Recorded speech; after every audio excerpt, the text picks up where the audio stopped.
Bonjour à tous. Bonjour Monsieur Dao, bonjour de nous avoir rejoints. Alors, vraiment désolé pour le retard, hein. On aurait pu commencer un peu plus tôt, mais bon, généralement, c'était à 8h, à 9h30 qu'on commençait. Donc, je préparais en fait les différents modules avant de commencer. Donc, j'espère que vous allez bien.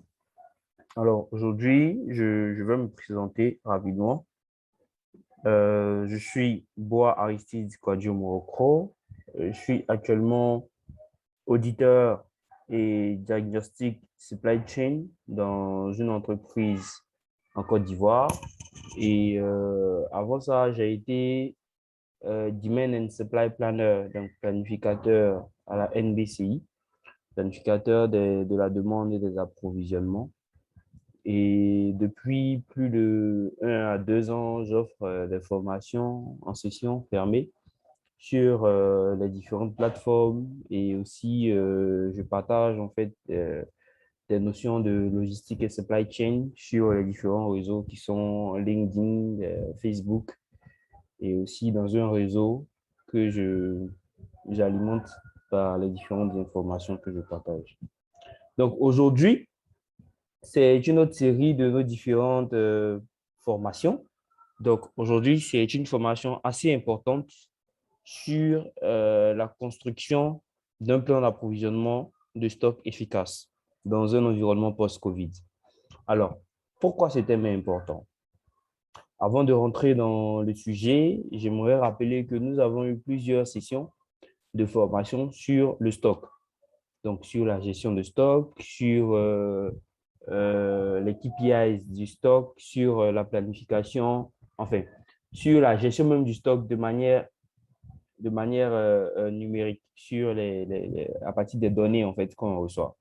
Et aujourd'hui, en fait, dans l'environnement dans lequel nous nous trouvons, il est primordial pour les supply chain managers, pour les gestionnaires de stock, pour les responsables d'approvisionnement, des responsables d'entrepôt, de savoir construire des plans d'approvisionnement efficaces. Donc, c'est cela que le besoin s'est fait ressentir de partager une formation sur ce module-là qui est très important. Parce qu'aujourd'hui, on va rentrer directement dans le sujet, parce qu'aujourd'hui, en fait, vous ne pouvez pas ne pas maîtriser votre plan d'approvisionnement et vouloir faire du chiffre d'affaires.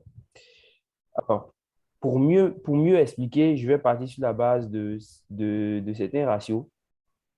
Donc, les ratios sont qu'aujourd'hui, le contexte dans lequel nous sommes n'est plus le même. Aujourd'hui, plus de 5 millions de personnes sont mortes du COVID-19. Et ça, ce n'est qu'un chiffre, en fait, qui continue de grimper. Plus de 70% des approvisionnements sont affectés par le COVID-19. Et plus de 11%, une évaluation, c'est-à-dire qu'il y aura une augmentation de plus de 11% sur le coût de fret maritime.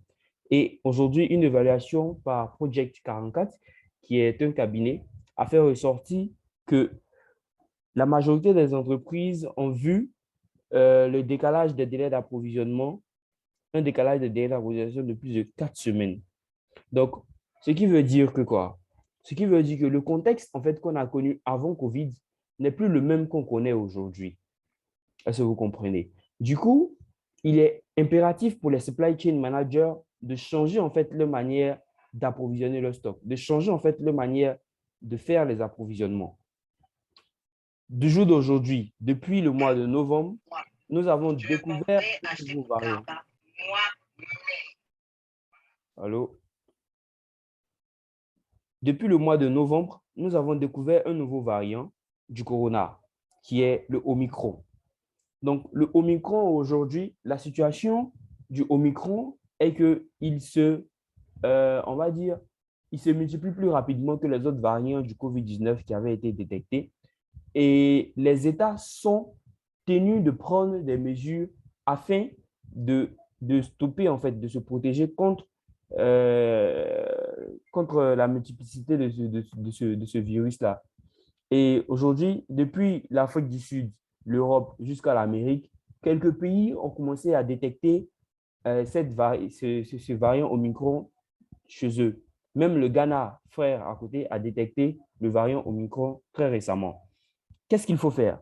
Est-ce qu'il faut reconfiner les gens? Est-ce qu'il faut empêcher de commerçants, de commercer. Voici des sujets qui sont assez critiques dans le monde. Aujourd'hui, nous sommes en train de rentrer en plein dans les fêtes de fin d'année. Et récemment, j'ai vu un rapport qui a porté sur l'impact en fait du COVID et du variant Omicron sur la planification et aussi le remplissage en fait des entreprises de grande distribution concernant la préparation pour les fêtes de fin d'année. Il y a plusieurs problèmes, il y a plusieurs décalages et c'est sans doute ce que nous avons noté. Également, le monde assiste aujourd'hui à un gros manque de conteneurs. C'est dû à quoi? C'est dû au fait que les entreprises qui fabriquent déjà à la base les conteneurs, qui étaient près de 2 millions par an et qui avaient un rebut de conteneurs d'environ 500 000 et 1 million, ont vu la tendance se renverser. Donc, puisqu'il y a eu le COVID, ces entreprises-là ne pouvaient plus travailler, ont décidé de fermer du fait du COVID, puisqu'ils ne pouvaient pas avoir plus de main-d'œuvre. Et donc, la rentabilité, c'est-à-dire la performance en fait, de ces entreprises ont baissé. Donc, une entreprise qui pouvait faire peut-être, je vais dire n'importe quoi, 10 conteneurs par jour, se retrouve à faire 2 à 3 conteneurs par jour parce que la main-d'œuvre est manquante à cause du COVID-19. Et il y a aussi un truc qui est très important concernant le rebut en fait, des conteneurs. Le rebut des conteneurs, c'est quoi? C'est le fait en fait que les conteneurs ne sont plus utilisables. Donc, on ne peut plus les utiliser pour commercer. Du coup, on est obligé de les mettre au rebut. Et aujourd'hui, nous assistons en fait que depuis 2019, depuis l'arrivée du COVID-19, ce rebut-là est supérieur en fait au nombre de conteneurs qui sont fabriqués dans l'année. Ce qui fait qu'en fait, qu'il y a une pénurie de conteneurs. Et deuxième point aussi, la congestion portuaire. Aujourd'hui, à Los Angeles, nous assistons à une grave, on va dire, à un grave cycle de congestion portuaire. Ce qui fait qu'on ne peut pas, les navires sont rades, les conteneurs sont bloqués. Même s'il y a des conteneurs vides, il n'y a pas de main-d'œuvre, il n'y a pas les personnes pour les charger parce que les ports sont pratiquement vides. Les conteneurs, il y a comment on va dire, il y a des entreprises qui ont stocké les produits dans les conteneurs et qui subissent en fait des détentions, ne veulent pas libérer ces conteneurs-là de sorte à ce que les produits, pour un problème d'espace de stockage, ils ne peuvent pas libérer ces conteneurs. Et aujourd'hui, c'est un véritable souci. Après, également, il y a la demande qui a augmenté. Alors, les ménages ont changé d'habitude. Les gens commencent à s'habituer au fait de travailler à la maison. Du coup, ils ont commencé à faire plus d'approvisionnement des ménages. Donc, les gens se sont mis à commander plus de matériel pour pouvoir les utiliser à la maison, des trucs qu'ils pouvaient utiliser au boulot. Ce qui a fait que il y a la demande qui a augmenté sur le marché de la Chine et sur d'autres marchés encore, et à faire qu'il y a une augmentation en fait de cette demande-là et avec une offre qui est restée inchangée, statique. Aujourd'hui, pour un approvisionnement, pour un coût de fret qui devait se tourner peut-être à 2 000 $, les individus, les entreprises sont en train de payer près de 20 000 $ pour un fret pareil. C'est un gros souci en fait. C'est un gros souci. Et aujourd'hui, c'est le monde, c'est le contexte dans lequel nous sommes. Donc, il faudrait que les supply chain managers, il faudrait que les responsables d'entreprise puissent tirer la sonnette d'alarme pour voir en fait ce qui arrive est vraiment un truc assez dangereux en fait, pouvant impacter drastiquement l'activité des entreprises. Donc, j'ai parlé de tous ces points-là et on va rentrer en fait dans ce qu'on appelle la proposition de solution pour les supply chain, pour la supply chain aujourd'hui. Aujourd'hui, en fait, votre supply chain doit pouvoir cultiver des contrats flexibles avec des fournisseurs. Vous ne pouvez pas continuer, en fait, à commercer avec des fournisseurs qui sont rigides. Vous devez faire une politique de marketing aux fournisseurs de sorte à pouvoir vous permettre d'avoir plus de flexibilité dans les paiements et aussi dans vos approvisionnements. C'est en cela aussi que vous devez développer des approvisionnements locaux. Donc, des approvisionnements locaux, recherchez des fournisseurs locaux. Ne basez pas toute votre activité sur l'approvisionnement à l'extérieur parce que ça pourrait impacter en fait votre BFR, donc le besoin en fonds de roulement, et aussi impacter le résultat de votre entreprise. C'est très important parce qu'aujourd'hui, les risques liés aux approvisionnements se mesurent entre 40 et 60% de la chaîne de valeur d'une entreprise.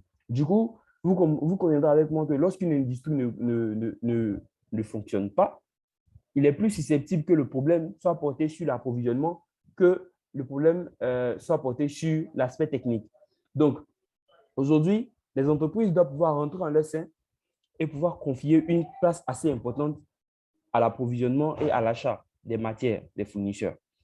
Et c'est cela aussi il faut envisager une politique du nurturing.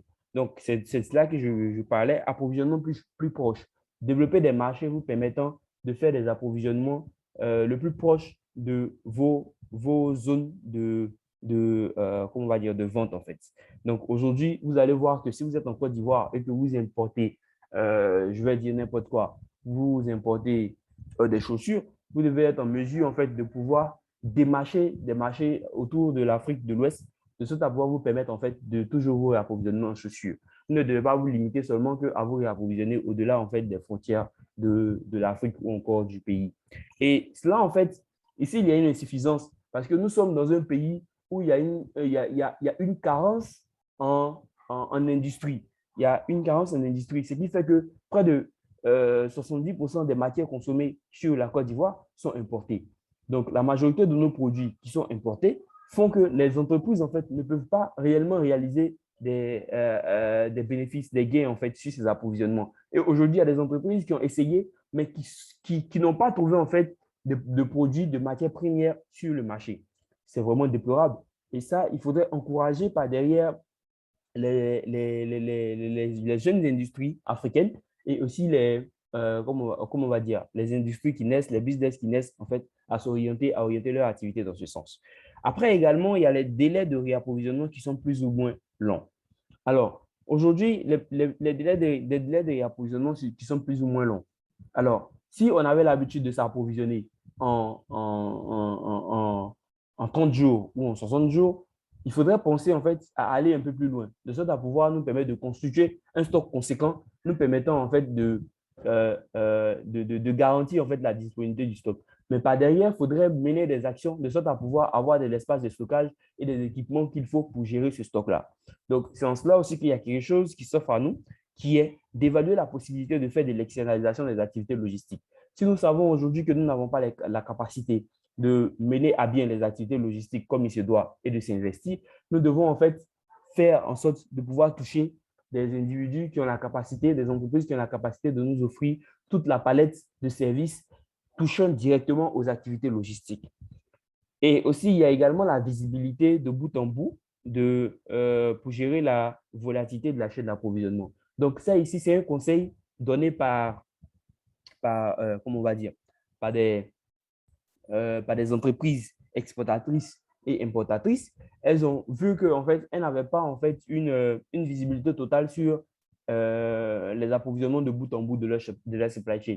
Et aujourd'hui, il faudrait que cela soit accru dans nos entreprises. Donc, il faudrait mettre des systèmes en place de sorte à pouvoir tracer les produits depuis l'approvisionnement jusqu'à la livraison du client, afin de prendre des décisions en temps réel concernant la mise à disposition du produit chez nos clients. Donc, voici quelques points que moi j'ai notés. Il peut y avoir d'autres solutions qui vont permettre en fait à la supply chain d'être agile, résiliente et aussi d'être robuste sur le marché. Après également, nous allons rentrer dans le cas pratique, ce qui vous intéresse également, qui est de mettre en place un plan d'approvisionnement efficace. Donc, nous allons le faire, le cas pratique, sur la base d'un modèle qui est assez connu, que nous avons développé. Alors, ce modèle-là va nous permettre en fait de pouvoir mettre en place, un système d'approvisionnement simple sur la base d'un cas pratique que nous avons étudié dans nos anciens modules de formation. Alors, je vais ouvrir le fichier, le cas pratique, pour que nous puissions voir. Donc, aujourd'hui, le cas pratique d'entreprise s'intéresse en fait à la consommation mensuelle d'une entreprise. Donc, ici, nous avons regardé le même cas pratique, à savoir le cas pratique portant sur l'analyse des tableaux des activités depuis plus de 3 ans dans le domaine des FMCG. C'est un exemple et j'ai pris d'autres produits, mais bon, c'est toujours un exemple, ça reste un exemple. Et nous avons environ près d'une dizaine de produits à analyser dans le cas pratique de sorte à faire sortir un plan d'approvisionnement qui marche et qui peut aider les supply chain managers à prendre des décisions assez importantes. Donc, sans plus tarder, je vais ouvrir le cas pratique pour qu'on puisse suivre ensemble. Donc là, maintenant, vous voyez le fichier Excel. Oui, oui. OK. Donc, ceci est le fichier Excel que nous avons tiré d'un cas pratique, enfin, que nous allons mettre en application ici pour construire notre plan d'approvisionnement. Alors, comme je l'avais dit, ceci est tiré d'une synthèse, en fait, d'un cas pratique que nous avons eu à traiter sur la base d'une analyse des données qu'on a reçues d'une entreprise de 2018, 2019 et 2020, qu'on a passé en revue au niveau d'informations de gestion de stock sur la politique de stock, sur l'analyse du stock par ABC, XYZ, par ABC, MFR, et aussi sur comment on appelle, la mise en place des KPIs liés directement au stock. Donc, c'est ces données-là que nous avons tirées et qu'aujourd'hui, nous allons décider d'analyser dans ce tableau, de sorte à pouvoir avoir un plan d'approvisionnement assez intéressant pour notre entreprise. Donc, dans le plan d'approvisionnement, j'espère que vous voyez bien.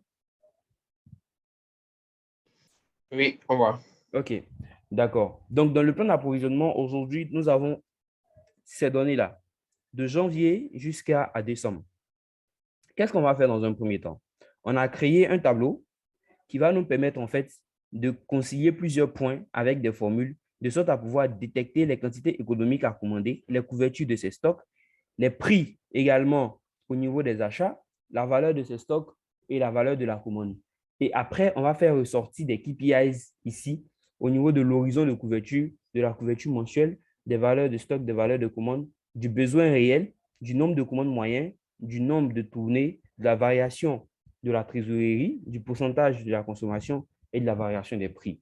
Donc, c'est des KPIs qu'on va faire sortir de notre tableau d'approvisionnement qu'on a décidé en fait de faire sur ce modèle. Donc, ça, c'est des données aléatoires que j'ai rentrées. Je vais les supprimer pour qu'on puisse voir un peu. Je vais supprimer là. OK. OK. OK. Donc, ici, voici le fichier que nous avons. On a pris un élément qui est la chaise. Voici un élément qu'on a pris qui est la chaise qu'on va analyser de bout en bout. Donc, pour la chaise, voici les points qu'on souhaite avoir. La demande qu'on connaît, qui est la synthèse des fichiers qu'on a reçus. Donc, la demande, ça concerne toutes les sorties. Donc, la demande qu'on connaît, le stock qu'on va renseigner également par rapport à notre politique de stock que nous avons eu à traiter. On va prendre le stock disponible, le rentrer ici. Ça va nous permettre de déterminer le besoin réel. Donc, le besoin réel ici, ça sera quoi? Ça sera, comme la formule indique, D6 moins... OK. Donc, si vous voulez, oui, allez-y. Donc, le besoin réel ici, c'est... Le besoin réel, ça sera comment on appelle ça? La demande. Pardon, le stock moins la demande. OK. Voilà. Plus le stock en commande déjà. OK. Ou bien le stock en transit, quoi. Voilà, c'est clair. C'est clair. Le besoin réel, c'est ça. Donc, le besoin réel, c'est ça. C'est, comme on l'a décrit ici, c'est le stock moins la demande Oui, plus la quantité commandée. Donc, c'est ce que c'est nous ça. allons faire ici, de sorte à pouvoir avoir le besoin réel de la chaise. Est-ce que vous voyez? Et après également, il y a la fréquence de commande. La fréquence de commande, c'est quoi? C'est le nombre de fois que nous allons passer une commande. Le nombre de fois que nous allons passer une commande. Nous allons mettre en place ce plan d'approvisionnement-là. Nous allons mettre une fréquence de commande de sorte à ce qu'on puisse voir en fait le nombre de fois qu'on passe une commande. Donc ça, c'est pas vraiment pertinent parce que lorsque on va mettre les quantités à commander, on peut facilement dégager en fait les fréquences de commande. Mais il y a un aspect également qu'il ne faut pas négliger, c'est que les fréquences de commande peuvent varier dans le mois, puisque ici, nous sommes en termes de mois. Donc, on peut avoir une quantité qui peut être de peut-être 5000 unités à commander pour le mois de janvier, mais qui va se cascader en des tournées.